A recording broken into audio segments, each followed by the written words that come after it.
I want to start off this entertainment guy video by complaining about the hockey guy.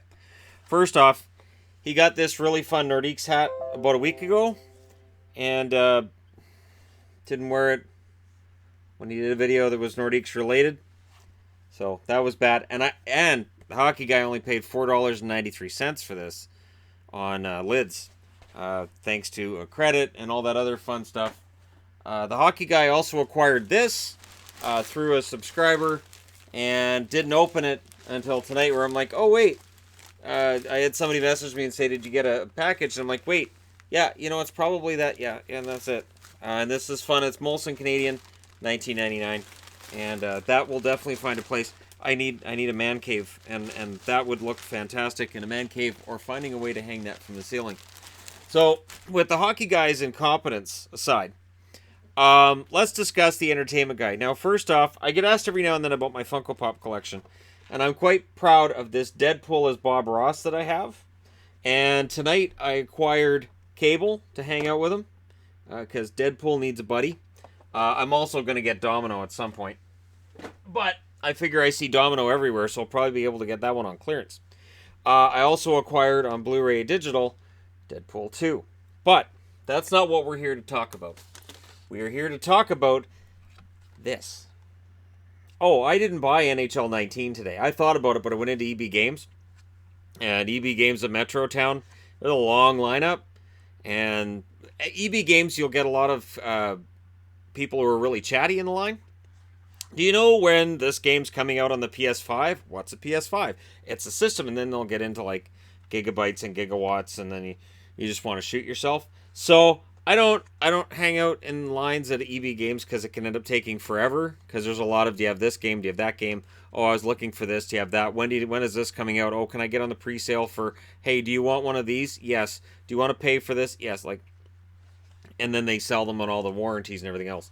So I got this at Sunrise Records, and first off, no Blu-ray WWE. Didn't see one. The Women's Evolution. So I looked at the back, and it's got Stephanie McMahon. She's wrestled what, twice? Bailey, Ronda Rousey, and AJ Lee. And the reason I bought it is because I saw AJ Lee on the back. So then you open her up.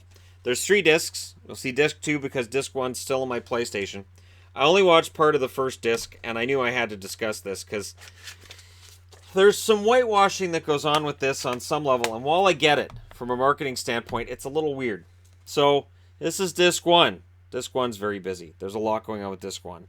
And then there's disc 2 and disc 3, which are a little less busy. So disc 1 starts with the Women's Evolution and starts with a spotlight on Wendy Richter. And they show Wendy Richter versus Moolah, where Richter wins the title, and it's awkward when she wins the title, and there are moments in the match where I'm like, Moolah's working pretty hard in this. Moolah really stomped her there. Moolah really is yanking a lot of hair. There's probably handfuls coming out of Wendy's head. Thankfully, it was the 80s, so Wendy Richter had plenty of hair and hairspray holding things in place, and it's strange, because Wendy Richter, while the rock and roll connection, or rock and wrestling connection, was a major thing back in the mid-80s, Wendy Richter didn't stick around for very long. And rather than, what's odd about the way this is paced is that other WWE DVDs that I've watched, they will go through and they'll say, okay, here's point A, and then we go from point A to point B, and here's how we got there, and here's how this goes into this, into this. This is just sort of, here's Wendy Richter. Bam, there's a match. And then, hey, here's Sensational Sherry.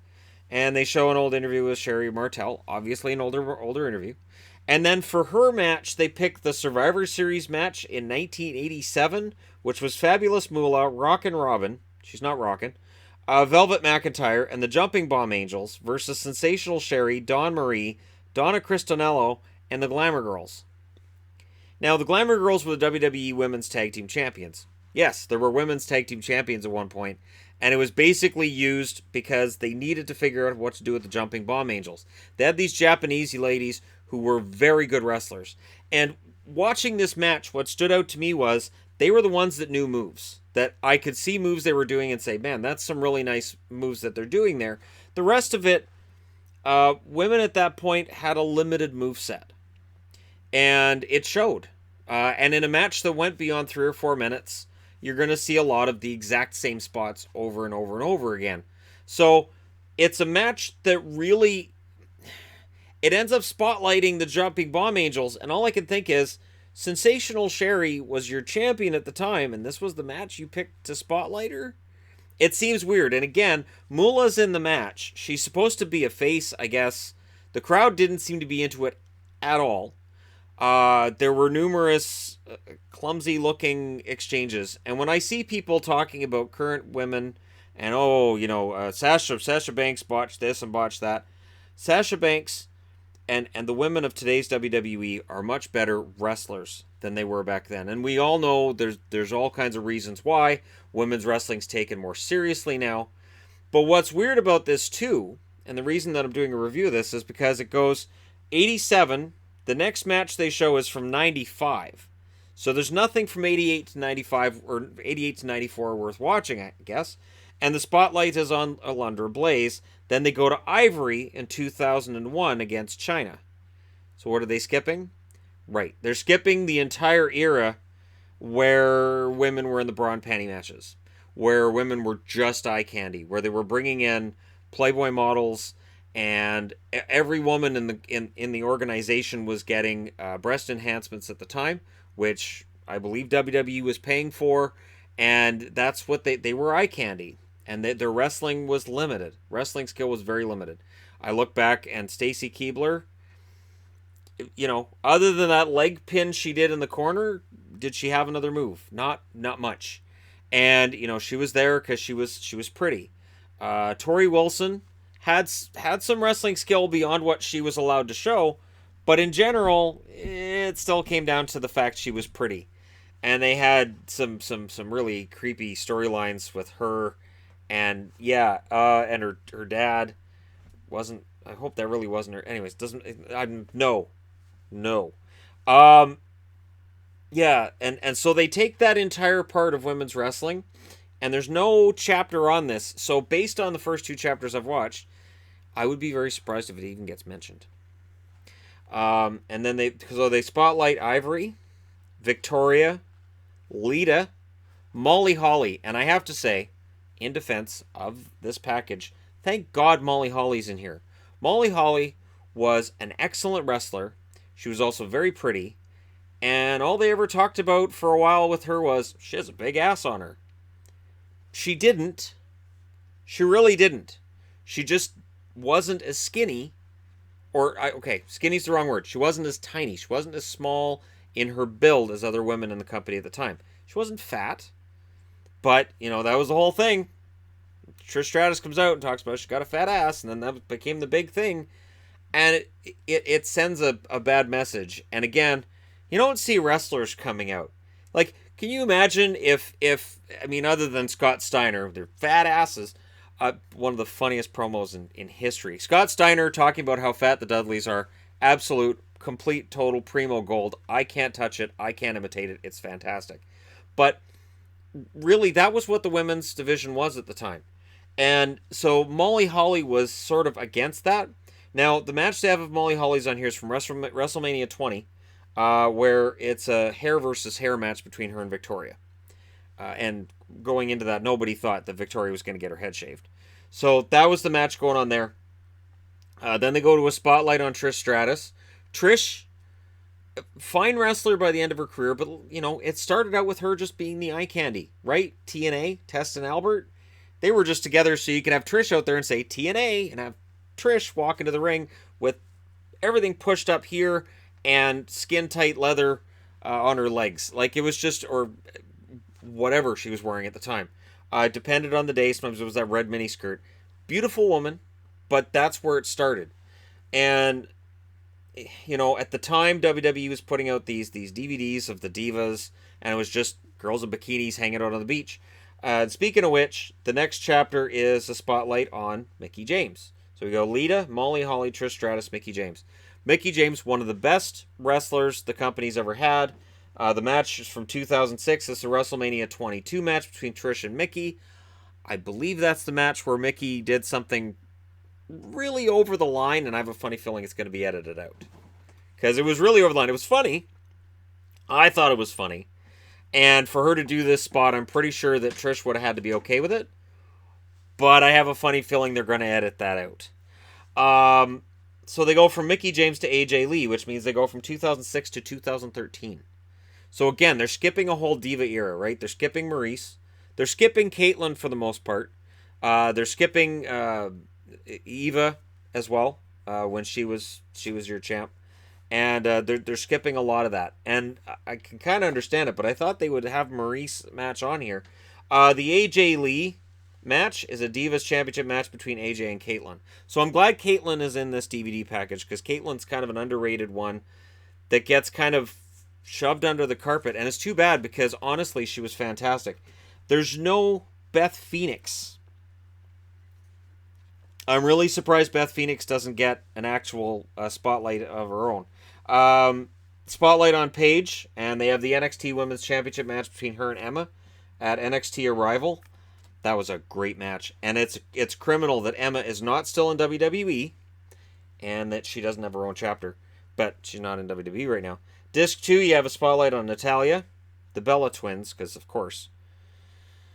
And it's SummerSlam, Brie Bella versus Stephanie McMahon, because you got to get a Stephanie match on there, I guess. Spotlight on Bailey, and they have the NXT Women's Championship match between her and Sasha Banks. Thank you. This is a big part of the reason I wanted this.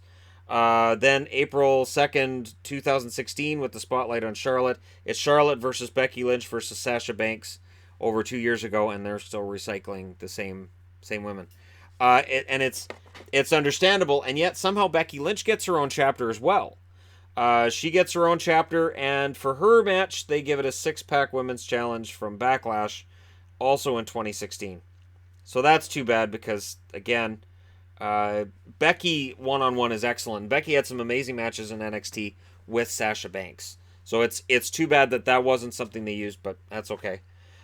Spotlight on Sasha Banks, and that ends Disc 2. Disc 3, Spotlight on Carmella, which, just think about all the women that have existed in WWE over the last 25 years, and while Carmella right now is a hot property, and she had the women's title, I find it odd that she's in this, and some of the other women in between aren't. For example, Jackie. Not Jackie Gaida. No, just Jackie. Jazz. Jazz is another one who was excellent, and she doesn't have a match on this either. So based on the lack of commentary that I've seen in between matches, I guess she doesn't exist. Then they have a spotlight on Mae Young, and the match for Mae Young they use is the Mae Young Classic between Kairi Sane and Shayna Baszler, which is fine. That's your finals from last year's Mae Young Classic. But it's kind of weird, because it's a Mae Young spotlight. I'll be interested to see what they do with that. Then they had a spotlight on the Royal Rumble participants from January 20th, 2018, which will include Asuka, who does not have her own chapter. Spotlight on Alexa Bliss, and they have the Elimination Chamber match from this past February. They have a spotlight on Ronda Rousey, and of course then it has the Triple H and Stephanie McMahon versus Kurt Angle and Ronda Rousey match. So you get two Stephanie McMahon matches on here, and no Jazz. Yeah, and this is the thing. I'm not sure how else you do this, because according to the runtime on the back of this, it's 531 minutes, which is a long time. I'm not going to try to... I enjoy women's wrestling more than 99% of wrestling fans, but I'm not going to try to do that. And, you know, when you look at the cover, it's interesting, because you got Nia Jax up here in the corner, and there's nothing of hers on here. Beth Phoenix, right here. Now, of course, they were in the Rumble, and Nia and Beth Phoenix face-to-face at the Rumble was pretty awesome. You've got Jackie down here. Paige, Mickie, Alundra. There's Naomi, and Naomi doesn't get a chapter, which is weird, because again, Naomi doesn't get a chapter, but Carmella does, and I would think you'd have some pretty good Naomi matches to put in there too. And I'm not sure if maybe, I don't know, maybe if they'd done this in segments, maybe if you had a best of WWE women of the 80s, 90s, 2000s, and 2010s.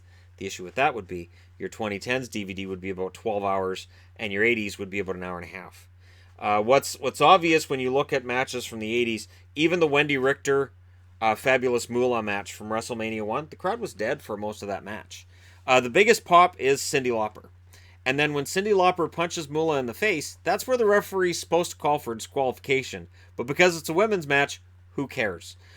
During the Survivor Series match that I watched, there were numerous times where women didn't actually tag in. They were just dragged into the match.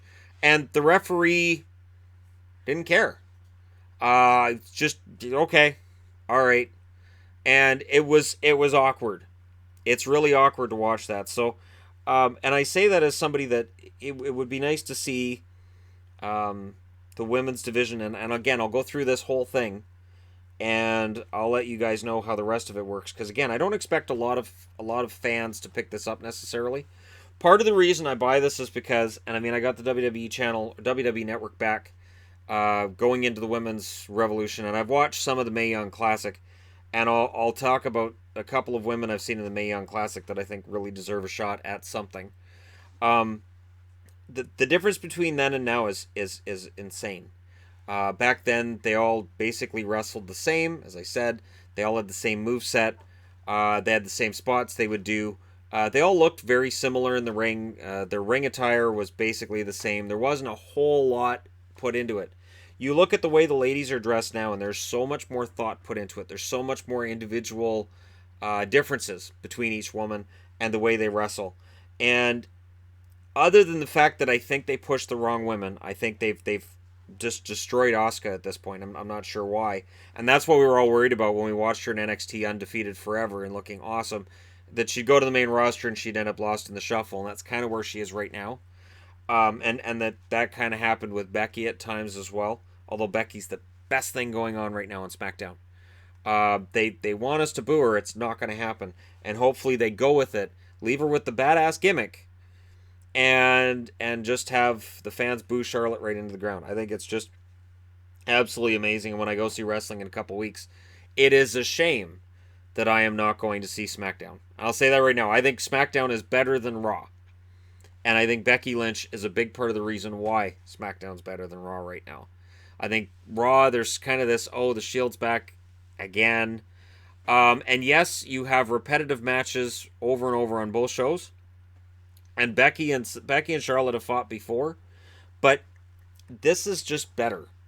And I look at how that's booked, and then I look back at, for instance, like I said, the Survivor Series match, where you've got Moolah as the face and Sherry as the heel, and just all these other women. You could tell some of them were just brought in. This is their one night, and they're not going to be around after that. It's just they had to fill up a 10-person match, so they just brought in as many women as they could to fill the match up, and it didn't really add anything.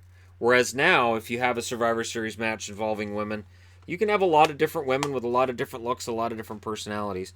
And not that the women in the 80s didn't have personalities, they just didn't really have an individual mandate. It was basically, you got 3 minutes.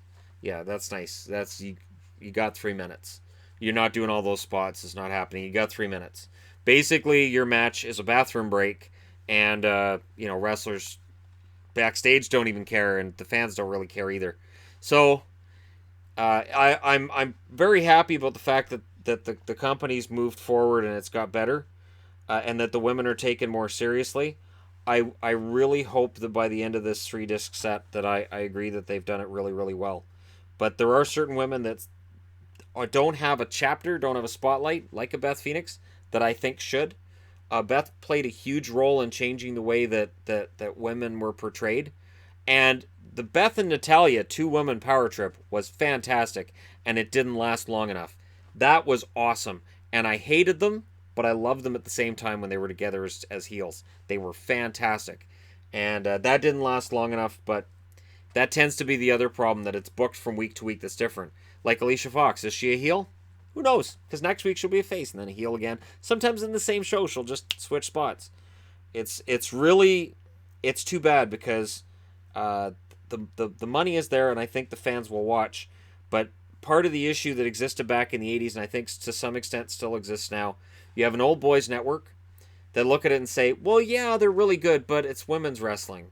Your main event is still going to be Roman against anybody because nobody's paying to watch Sasha Banks against Bailey. So, you know, that feud would have been great and everything, but really, honestly, we'll just make them a tag team. We're going to probably bring in tag belts and whatever. So we don't get the big feud match between Sasha and Bailey, where, when you think about it, if it was two men, yeah, they're not hugging it out and becoming a tag team. That happened with Daniel Bryan and Kane, but it was hilarious and it was fantastic. And the way it was done with Sasha and Bailey was awkward and weird, and we didn't get that big match between the two. And at this point, even if they come up with that big match, they've kind of blown it already. So it's too bad. And that's the difference in booking. It feels to me like the women aren't taken as seriously. And when you know, as a fan, when you're watching, and you know the women are kind of being sloppily booked, and is she a face, is she a heel? It doesn't matter. It's really hard to get emotionally vested in it. I've had people mention to me and say, I don't understand the whole wrestling thing. What is it? It's a male soap opera, is the way that I've always described it to people. Week to week, you have people who love and hate one another, and everybody stabs everybody else in the back. And you know, there's your heroes and your villains, and it's a men's soap opera. And it's strange to me because, you know, some feuds are cultivated really well and they're fantastic, and then there's other ones that are just awful. And to me, that says, and when a lot of that has to do with the female part of the roster, it says that the guys backstage are putting their energy into cultivating those main event men's feuds, and the rest of it, they're like, yeah, we'll just do this week, and then we'll figure out next week what we're going to do. And as a fan, it's hard to get emotionally invested. But I'd love to know what you guys think. If you've seen this entire DVD set, let me know. Watch the whole thing. I'm very interested to see how this goes. They mention like Tamina on the back. They mention people who don't have their own chapter. They have Emma on here. So did they make this before Emma was let go? Why was Emma let go? I don't understand why Emma was let go. I don't understand that. Emma was fantastic. I don't get it. Anyways, this is a start. The fact that they've released a DVD set that's all women, that they didn't just throw some men in there just in case people don't want to buy it. People hopefully buy this, and I bought it to show that there's at least one person who went into the Metropolis Mall in Burnaby and decided to pick it up. So I always vote with my wallet. That's why I still buy CDs, because it's fine to just listen to stuff online and do that. But if I buy the CD, I buy the physical copy, and I listen to it online, it gives that artist that extra support. So there you go. That's why I'm an old fart. That's why I still listen to music on CDs. Let me know your thoughts in the comments section below. As always, don't forget to hit like and subscribe if you're browsing your way through. You happen upon this video. Thank you guys so much for watching. I'll talk to you again soon.